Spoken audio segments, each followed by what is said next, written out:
Hello everyone, back again with movie and tune recap. Today, I'm going to explain an American psychological horror thriller film from 2015, titled The Girl in the Photographs. Spoilers ahead, so watch out and take care. The film opens with two young women, Brittany and Janet, leaving a movie theater, and after saying goodbye, they go their separate ways. Janet heads to her car in a dimly lit parking lot, where a blood-red Bronco is parked nearby, and as she drives home, the Bronco begins to follow her. When Janet arrives home, she goes inside, unaware that a shirtless masked man is hiding behind a wall. After changing into her nightwear, she heads to the kitchen to get some food but is ambushed by the masked man. He ties her up and later meets with another man outside, bringing along her car, and the other man begins to take photos of Janet.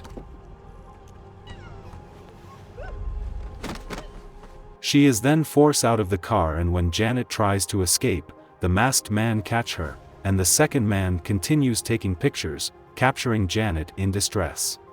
The scene shifts to one of the men sitting at a computer, printing a disturbing photo of Janet, showing her murdered and covered in blood. The scene then shifts to Colleen Honeyford, a young woman arriving early at her workplace, Wellbun's Market, and as she walks in, she notices a photograph pinned to the bulletin board near the entrance.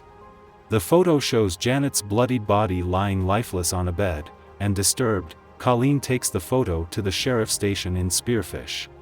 She meets Sheriff Porter and Deputy Daniels, showing them the picture, and it turns out this isn't the first time Colleen has brought similar photos to the police, but they remain skeptical that a crime never occurred. They dismiss her concerns and ask her to sign a statement and leave. Colleen points out that the photo is marked 7 at the bottom, suggesting there could be more victims, and she also learns that no one else has reported seeing the picture, making her the only one to have come forward. Returning to her apartment, Colleen secures her multiple door locks, showing her unease, and at the same time, the masked man sits at his laptop, staring at a photo of Colleen.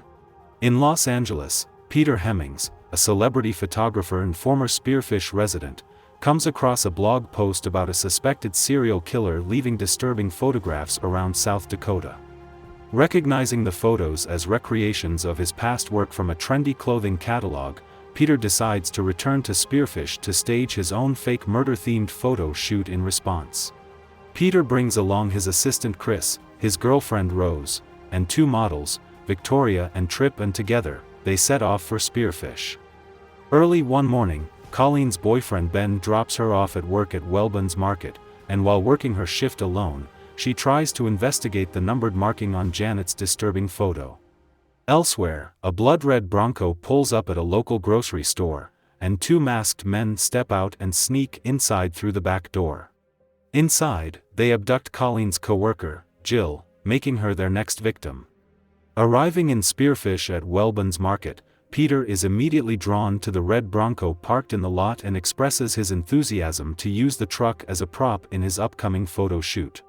Unaware that the red truck belongs to the murderers, Peter asks Chris to leave a note on the vehicle, expressing interest in using it for a photo shoot.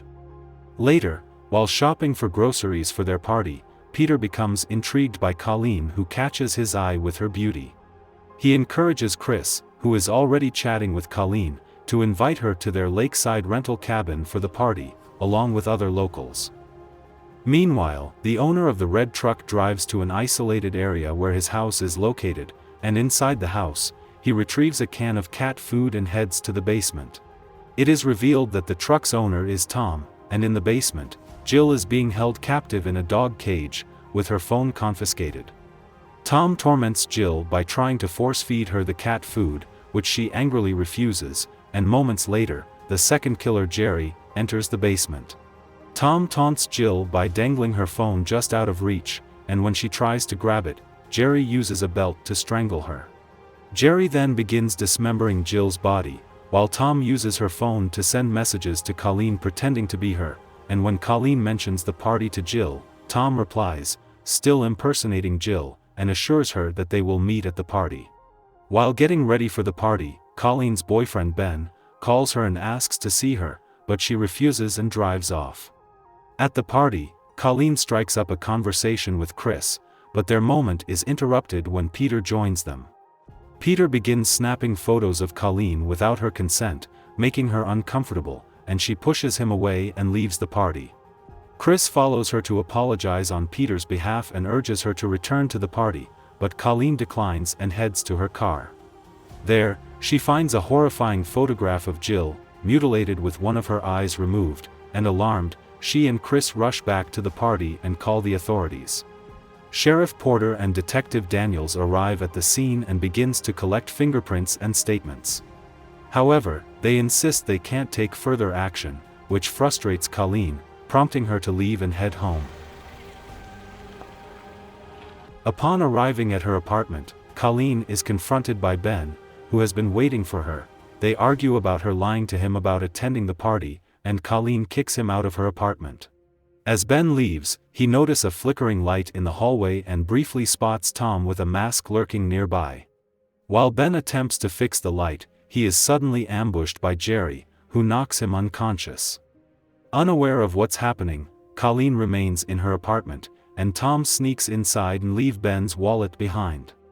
The next day, Peter discussed the gruesome photo from the previous night with Chris and expressed his plan to take Colleen back to Los Angeles.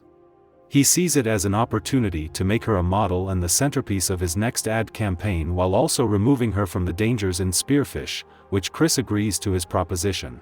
While at work, Tom comes to the market to buy cat food and has an awkward conversation with Colleen, with whom he is infatuated, and after their short conversation, Colleen is approached by Chris and Peter. At the back of the store, Peter reiterates his offer to take Colleen to Los Angeles and protect her from the escalating threats, to which Colleen ultimately agrees. Colleen returns to her apartment with Chris, packing a few belongings and taking some cash from Ben's wallet. She then texts Ben, informing him she's leaving town.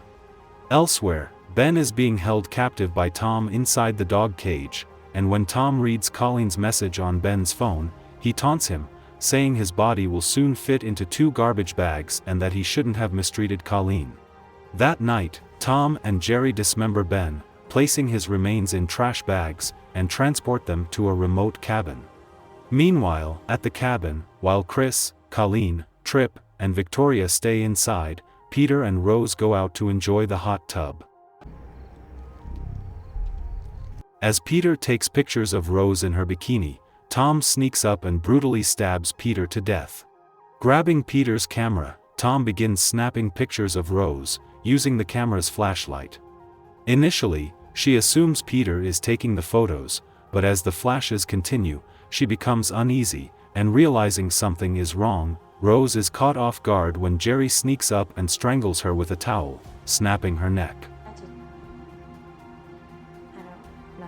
Back at the cabin, Colleen and Chris have a heartfelt conversation about their past relationships, while Victoria and Tripp share an intimate moment in their room. Afterward, the models fall asleep, unaware that Tom and Jerry have silently infiltrated the cabin and are now in their room. Suddenly, the 2 assailants viciously attack, stabbing Victoria and Tripp to death, and afterward, they take photos of the lifeless bodies. In the bedroom, as Colleen and Chris continue their conversation, Colleen begins to feel tired and decides to go to bed, and Chris leaves the room and heads downstairs. On his way, he notices brief flashes of light coming from the model's room but brushes it off. He then spots the front door open and approach it cautiously. Outside, he finds Rose's lifeless body, and frightened, Chris rushes back inside, calling for Peter and tries to contact 911, and before he can complete the call, the power goes out, plunging the cabin into total darkness. Chris grabs a camera and uses its flash as a makeshift light to navigate through the cabin. As he moves around, Jerry sneaks up behind him and fatally stabs him in the head. Upstairs, Colleen grows suspicious when she hears strange noises and tries to leave her room, but Tom holds the door shut from the other side. Desperate, she attempts to escape through the window but injures her hand in the process, and after tending to her injury, she hides under a desk, trembling with fear.